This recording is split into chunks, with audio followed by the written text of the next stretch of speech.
नमस्कार दोस्तों, स्वागत है आप सभी का शक्ति नॉलेज पॉइंट के यूट्यूब चैनल में। तो आज के इस वीडियो में आप जानने वाले हैं कि फ्यूचर इंडेफिनिट टेंस में इंटरोगेटिव निगेटिव सेंटेंस को कैसे बनाते हैं।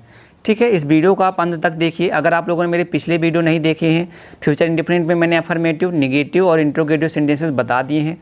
अगर आप लोगों ने उनको देखना चाहते हैं तो लिंक आपको डिस्क्रिप्शन में मिल जाएगी और यहाँ पे आई बटन में भी उनकी लिंक मिल जाएगी, उनको देख लीजिए। उसके बाद इसको देखिए तो आपको ज़्यादा समझ में आएगा। तो चलिए स्टार्ट करते हैं हम आज का वीडियो में आगे बढ़ने से पहले चैनल को सब्सक्राइब कर लीजिए और साथ ही साथ इस बेल आइकन को भी दबाइए, उसमें ऑल को सेलेक्ट करिए ताकि आपकी कोई भी वीडियो मिस ना हो। तो दोस्तों, जैसे हम हर वीडियो को स्टार्ट करते हैं स्ट्रक्चर से, तो इस वीडियो को भी हम सबसे पहले देखते हैं कि इन सेंटेंसेस को, जो इंट्रोगेटिव निगेटिव सेंटेंसेस होते हैं, इनको कैसे बनाते हैं, कौन से स्ट्रक्चर को फॉलो अप करते हैं, उसके बाद बनता है। तो देख लेते हैं। सबसे पहले क्या लिखा है, हेल्पिंग वर्ब यूज करते हैं, उसके बाद हम सब्जेक्ट यूज करते हैं, उसके बाद हम नॉट लगाएंगे, फिर मेन वर्ब का फर्स्ट फॉर्म, फिर ऑब्जेक्ट, अदर वर्ड और लास्ट में हम लगाते हैं क्वेश्चन मार्क का साइन। तो यहाँ पे हम देख लेते हैं कि फ्यूचर इंडेफिनिट टेंस में हेल्पिंग वर्ब क्या यूज होती है। तो फ्यूचर इंडेफिनिट टेंस में जो हेल्पिंग वर्ब यूज होती है वो क्या होती है, शैल और विल यूज की जाती है। ठीक है, तो जहाँ पे हम शैल का यूज करते हैं जब हमारा सब्जेक्ट सेंटेंस में आई और वी होता है तभी हम सिर्फ सब शैल का यूज करेंगे। बाकी अगर कोई भी सेंटेंस में हमारा सब्जेक्ट मिलेगा तो वहाँ पे हम विल का यूज करेंगे। ठीक, ये बात आप ध्यान रखना क्योंकि यहाँ पे हमको अप्लाई करना पड़ेगा। ठीक है, अब इस चीज़ों को हम सेंटेंस में अप्लाई करके देखते हैं। तो हम बनाते हैं अपना पहला सेंटेंस। क्या लिखा हुआ है, क्या आप कंप्यूटर नहीं चलाना चाहोगे।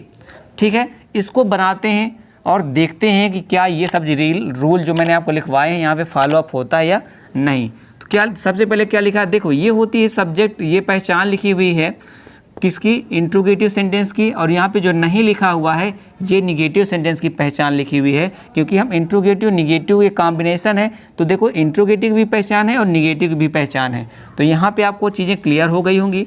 आगे क्या लिखा है, अब क्या करेंगे, हम सबसे पहले हेल्पिंग वर्ब लगाएंगे। तो चूँकि क्या लिखा है, आप यानी यू को हम यू से हम इंग्लिश में बोलते हैं आप। तो क्या होगा, यू के साथ सब्जेक्ट क्या है, हमारा जो यू है उसके साथ जो हेल्पिंग वर्ब यूज होगी क्या होगी, विल होगी। सेल तो होगी कि नहीं, क्योंकि आई और वी के साथ सिर्फ सेल यूज की जाती है। तो सबसे पहले हम लिख देते हैं विल। उसके बाद हमको सब्जेक्ट लगाना, सब्जेक्ट हमारा यहाँ पे है, मैंने बताया आपको यू। उसके बाद हमको लगाना है नॉट, तो हम यहाँ पे लगा देते हैं नॉट। उसके बाद हमको लगाना है मेन वर्ब का फर्स्ट फॉर्म। तो मेन वर्ब यहाँ पे क्या है, देखो चाहना एक मेन वर्ब लिखी हुई है, एक होती है चलाना। तो मैंने बताया था जब हमारे सेंटेंस में दो मेन वर्ब होती हैं तो सबसे हम पहली मेन वर्ब लिखते हैं, उसके बाद हम दूसरी मेन वर्ब को टू लगा के ऐड कर देते हैं। तो चाहना का मीन्स हो गया वांट, यानी तो वांट हो गया। उसके बाद हम लगा देंगे टू, तो हमने टू लगा दिया। फिर चलाना, चूँकि यहाँ पे हम बात कर रहे हैं कंप्यूटर चलाने की, जब भी हम किसी मशीन को चलाने की बात करते हैं तो वहाँ पे हम ऑपरेट यूज करते हैं। तो कंप्यूटर चलाने के लिए हम क्या यूज कर लेंगे, ऑपरेट। ठीक है, अब क्या हमको देखना है ऑब्जेक्ट। तो ऑब्जेक्ट यहाँ पे हमारे सेंटेंस में है या नहीं देखते हैं। तो आप क्या नहीं चलाना चाहोगे, क्या की जगह क्या आया, कंप्यूटर। तो हम क्या लिख देंगे, कंप्यूटर। ठीक है, और लास्ट में हम क्वेश्चन मार्क का साइन बना देंगे क्योंकि यहाँ सेंटेंस में हमारे अदर वर्ड तो है ही नहीं। ठीक है, अब देखिए इसको हम एक और तरीके से बना सकते थे। कैसे, विल और नॉट को हम अगर एक शॉर्ट फॉर्म में लिख दें तो वहाँ पे हम क्या लिखते हैं, विल नॉट को लिख देते हैं वॉन्ट और शैल नॉट को लिख देते हैं सेंट। ठीक है, तो अगर हम इसको शॉर्ट फॉर्म में बनाना चाहें, मतलब ऐसे एक एब्रीवेशन की तरह यूज करना चाहें तो कैसे यूज करेंगे, विल नॉट को हम क्या लिख देंगे, वॉन्ट। उसके बाद हमारा सब्जेक्ट है तो सब्जेक्ट तो रहेगा ही। उसके बाद देखो नॉट तो हमने यहाँ पे यूज कर लिया, तो यहाँ पे हम डायरेक्ट अब क्या कर लेंगे, वॉन्ट यानी मेन वर्ब को यूज कर लेंगे और जो दूसरी मेन वर्ब है हम उसको भी लिख लेंगे और लास्ट में लिख देंगे हम ऑब्जेक्ट। मतलब कहने की बात यहाँ पे ये है कि अगर हम विल और नॉट को अलग अलग यूज नहीं करना चाहते तो वहाँ पे हम क्या करते हैं, विल और नॉट को क्या लिख देते हैं, वॉन्ट। उसके बाद आप जैसा सेंटेंस बन रहा हो वैसा बनने देंगे, सिर्फ यहाँ से नॉट हट जाएगा, बाकी यही रूल अप्लाई करेंगे। ठीक है, आई होप ये चीज़ें आपको समझ में आ गई होंगी। चलिए नेक्स्ट सेंटेंस बना के देखते हैं। क्या लिखा है, क्या बल्लेबाज इस मैच में 100 रन नहीं बनाएगा। तो देखते हैं बनाएगा कि नहीं बनाएगा। तो सबसे पहले क्या लगना हमको, हेल्पिंग वर्ब। तो हेल्पिंग वर्ब, अब देखो मैं इस टाइप से सेंटेंस बनाता हूँ, आप समझ जाना कि आप ऐसे भी बना सकते हो। ठीक है, तो चूंकि यहाँ बल्लेबाज लिखा है तो बल्लेबाज मैंने बोला आई और वी में तो नहीं आता बल्लेबाज। ठीक है, तो हम यहाँ पे क्या लगाएंगे, विल का यूज करेंगे हेल्पिंग वर्ब। तो विल और नॉट को मैं एक साथ यूज कर लूँगा तो क्या आ जाएगा, वॉन्ट। उसके बाद क्या लगाना होता है हमको, सब्जेक्ट। तो सब्जेक्ट बल्लेबाज को हम क्या बोलते हैं इंग्लिश में, बैट्समैन। उसके बाद हमको क्या लगाना होता है, नॉट। तो देखो नॉट तो मैंने यहाँ यूज कर लिया, तो क्या बचेगा हमारा, मेन वर्ब। तो मेन वर्ब क्या है, बनाना। तो जब रन बनाने की बात हो रही है तो हम क्या यूज करते हैं, स्कोर। ठीक है, तो हम यहाँ यूज कर लेते हैं स्कोर। तो वॉन्ट बैट्समैन स्कोर। उसके बाद हम लिखना है हमको ऑब्जेक्ट।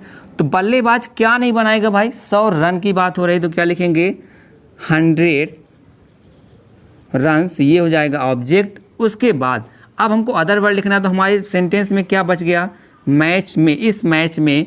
तो इसके लिए हम क्या लिख देंगे, अदर वर्ड है तो मे के लिए हम लिख लेंगे इन। फिर इस मैच के लिए हम क्या लिख देंगे, दिस मैच। ठीक है, ठीक है। आई होप ये चीज़ें आपको समझ में आ रही होंगी कैसे बनाते हैं। नेक्स्ट सेंटेंस बनाते हैं, क्या लिखा है, क्या तुम मेरे लिए स्टेशन पे इंतज़ार नहीं करोगे। ये अब भाई कोई है जो अपने दोस्त को बोला कि यार तुम मेरे लिए इंतज़ार नहीं करोगे, तो फिर क्या मतलब दोस्ती का। ठीक है, तो इंग्लिश में इसको बनाते हैं, ट्रांसलेट करते हैं। तो क्या के लिए, अब चूंकि यहाँ पे भी तुम आया, तुम यानी यू के लिए देखो हमने क्या बोला, आई और वी को छोड़ दो तो वी आ गया, तो यू आ गया। तो यू के लिए हम क्या यूज कर लेंगे, वॉन्ट, विल और नॉट को एक साथ। फिर हमको क्या लगाना है, सब्जेक्ट। तो सब्जेक्ट यहाँ पे हमारा क्या है, यू। उसके बाद हमको क्या लगाना है, नॉट। तो हमने यूज कर लिया यहाँ पे वॉन्ट के साथ। तो मेन वर्ब क्या है यहाँ पे, इंतज़ार करना। तो क्या मिस होता है, इंतज़ार करना, वेट। अब ये हो गया। फिर ऑब्जेक्ट और अदर वर्ड देखते हैं। तो देखो क्या लिखा है, किसके लिए भाई बात हो रही, मेरे लिए। मेरे लिए यानी फॉर मी। तो won't you wait for me, कहाँ पे भाई, या बात कर रहा है स्टेशन पर। तो एट दी स्टेशन। ठीक है, आई होप ये सेंटेंस आपको काफ़ी अच्छे से क्लियर हो गया होगा। देखो यहाँ पे जो ऐड लिखा हुआ है, ये पे प्रीपोजिशन यूज हुआ है। कैसे प्रीपोजिशन यूज करते हैं इसका मैं नेक्स्ट जब कभी वीडियो बनाऊंगा तो वहाँ पे मैं अच्छी तरह समझाऊंगा कि एट, इन और बाकी जितने भी एग्जाम्पल होते हैं प्रीपोजिशन का कैसे यूज करते हैं। तो आई होप इन चीज़ों को, तीनों चीज़ें आपको समझ में आ गई होंगी। और भी सेंटेंस बनाते हैं और इनको अप्लाई करते हैं फार्मूला। चलिए अब इन सेंटेंसेस में हम हाथ आजमाते हैं और देखते हैं कि इनको हम बना पाते हैं या नहीं। अगर आपको रूल वगैरह सब समझ में अच्छे से आ गया हो तो इन सेंटेंस को आप सबसे पहले अपने से बनाइए। उसके बाद मैं जब बताऊंगा तो उससे आप टैली कर लीजिएगा कि आपका सही है या नहीं। तो सबसे पहले ये सेंटेंस बनाते हैं। क्या लिखा है, क्या आज हम अपना कमरा साफ़ नहीं करेंगे। तो सबसे पहले मैंने क्या बोला, हमको लगाना है हेल्पिंग वर्ब। तो यहाँ पे मैं एक बार और वही रूल बता देता हूँ अलग अलग करके। तो क्या है, सबसे पहले हेल्पिंग वर्ब क्या लगाएंगे, शैल। उसके बाद हमको क्या लगाना है, सब्जेक्ट। तो हम सब्जेक्ट क्या लगा देते हैं, हम की बात हो रही है यहाँ पे, सब्जेक्ट हम है तो लगाएंगे वी। ठीक है, क्योंकि सब्जेक्ट वी था, हम मैंने बोला था आई और वी के साथ शैल लगेगा, इसलिए देखो हमने शैल यहाँ पे यूज कर लिया है, शैल वी। उसके बाद लगाना हमको नॉट, तो हम यहाँ पे लगा देते हैं नॉट। उसके बाद हमको क्या लगाना, मेन वर्ब का फर्स्ट फॉर्म। मेन वर्ब यहाँ पे क्या है, साफ़ करना। ठीक है, तो साफ़ करना इंग्लिश में बोलते हैं क्लीन। उसके बाद हमको क्या लगाना, ऑब्जेक्ट। तो हम क्या साफ़ नहीं करेंगे भाई, अपना कमरा। तो अपना कमरा यहाँ पे क्या हो गया, ऑब्जेक्ट। तो देखो जब सब्जेक्ट वी होगा तो अपने के लिए हम क्या लिखेंगे, और। अगर सब्जेक्ट यहाँ पे ही होता तो यहाँ पे हम अपना के लिए क्या यूज कर लेते हैं, हिज। अगर यहाँ पे लड़की का होता, सी होता, तो सी के लिए हम यहाँ पे हर का यूज कर लेंगे। अगर यहाँ पे दे होता तो यहाँ पे हम देम का यूज कर लेते। ठीक, समझ में आ गया होगा। फिर अब क्या करते हैं, अपना क्या हो गया, रूम। भाई कमरे की बात हो रही है तो अपना रूम। फिर अब ये चीज़ें हो गई, इसको भी मैंने बता दिया, इसको भी ट्रांसलेट कर लिया, इसको भी कर लिया। तो क्या बच गया, ये बच गया, तो रूम। फिर उसके बाद हम क्या लिख देंगे, टुडे।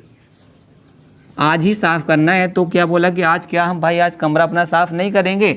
तो आई होप ये बन गया होगा। अगर इसको आप दूसरे रूल से बनाना चाहते तो क्या करते, शैल और नॉट को आप क्या लिख देते, सेंट। जैसा यहाँ पे लिखा हुआ कि शैल नॉट को हम क्या लिखते हैं, सेंट। ठीक है, तो इसको लिख देते सेंट, फिर आप वी लिख देते, यहाँ से नॉट तो हट चुका होता। उसके बाद क्लीन आवर रूम टुडे। तो ये आपको बहुत अच्छे से बन गया होता। एक बार और बता देता हूँ मैं कि अगर आप शैल नॉट अलग अलग नहीं लिखना चाहते थे तो आप लिख देते सेंट। ठीक है, फिर लिख देते वी। उसके बाद क्लीन, क्योंकि यहाँ से नॉट तो हमने इसके साथ यूज कर लिया। और बाकी जितना भी सेंटेंस है बाकी ये सेम टू सेम रहता है। ठीक है, आई होप समझ में आ गया होगा सेंड का भी यूज करना कैसे यूज करेंगे। अब नेक्स्ट सेंटेंस बनाते हैं। क्या लिखा, क्या आज सतना में बारिश नहीं होगी। देखते हैं होगी कि नहीं होगी भाई। सबसे पहले क्या लिखना है, हेल्पिंग वर्ब किसके अकॉर्डिंग, सब्जेक्ट। तो क्या आपको इस पूरे सेंटेंस में सब्जेक्ट दिख रहा है, कोई है यहाँ पे जो बारिश करा रहा हो, नहीं करा रहा। तो मैंने क्या बताया था, जब हमारे सेंटेंस में सब्जेक्ट नहीं होता तो हम क्या यूज करते हैं, इट का यूज करते हैं एज अ सब्जेक्ट। तो इट के लिए इट के साथ विल का ही यूज करते हैं। तो क्या लिख देंगे, वोंट। देखो मैं विल और नॉट को अलग अलग नहीं लिख रहा हूँ, तो इसलिए मैंने क्या लिख दिया, वोंट इट। ठीक है, ये सब्जेक्ट हो गया। फिर बारिश होना क्या होता है, मेन वर्ब। तो हम क्या लिख देंगे, रेन। Won't it rain. कहाँ पे भाई बारिश नहीं होगी, आज सतना में। तो हम क्या लिखेंगे, सतना में। तो क्या लिखेंगे, इन सतना। तो क्या लिख देंगे, वोंट इट रेन इन सतना। उसके बाद क्या बच गया हमारा, आज यानी टुडे। तो ये भी देखो काफ़ी इजी तरीके से बन गया है। एक चीज़ आप और जान लीजिए कि अगर आपके सेंटेंस में सब्जेक्ट नहीं होता है तो आप क्या करते, इट का यूज करते हो एज अ सब्जेक्ट। अब लास्ट सेंटेंस बनाते, क्या लिखा, क्या लकी कार नहीं चलाएगा। देखते हैं चलाएगा कि नहीं चलाएगा। तो क्या लिखा, नाम है, नाम के साथ हम क्या लगाएंगे, विल। तो यहाँ पे हमने क्या लिख दिया, वोंट लिख दिया। फिर हमारा सब्जेक्ट क्या है, लकी। तो लकी, वोंट लकी। फिर क्या लगाना होता है हमको, मेन वर्ब का फर्स्ट फॉर्म। नॉट तो हम यहाँ यूज कर लिए, दोबारा नहीं बता रहा मैं। तो फिर क्या लगाएंगे, मेन वर्ब। तो मेन वर्ब के यहाँ चलाना। तो जब कार चलाने की बात हो तो हम क्या करते हैं, ड्राइव। ठीक है, तो वोंट लकी ड्राइव। क्या चलाने की बात हो रही है, कार। तो कार क्या नहीं चलाएगा, कार। तो ये क्या हो जाएगा, ऑब्जेक्ट हो जाएगा। ठीक है, तो आई होप ये समझ में आ गया होगा। देखिए अगर कार चलाने की बात हो तो हम ड्राइव करेंगे। अगर कोई मशीनरी चलाने की बात हो रही होती तो हम वहाँ ऑपरेट का यूज करते हैं। लेकिन अगर हम बाइक चलाने की बात करते हैं तो वहाँ पे हम राइड की यूज कर लेते हैं। ठीक है, तो आई होप ये सभी सेंटेंसेस आपको बन गए होंगे, आपको अच्छे समझ में आ गए होंगे।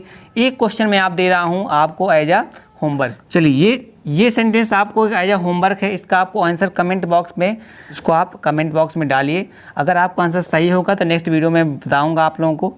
ठीक है, चलिए तो इस वीडियो को अब यहीं करते हैं ख़त्म। तब तक आप खुश रहिए, मस्त रहिए और दूसरों को भी हंसाते रहिए। चलिए मिलते हैं हम नेक्स्ट वीडियो में।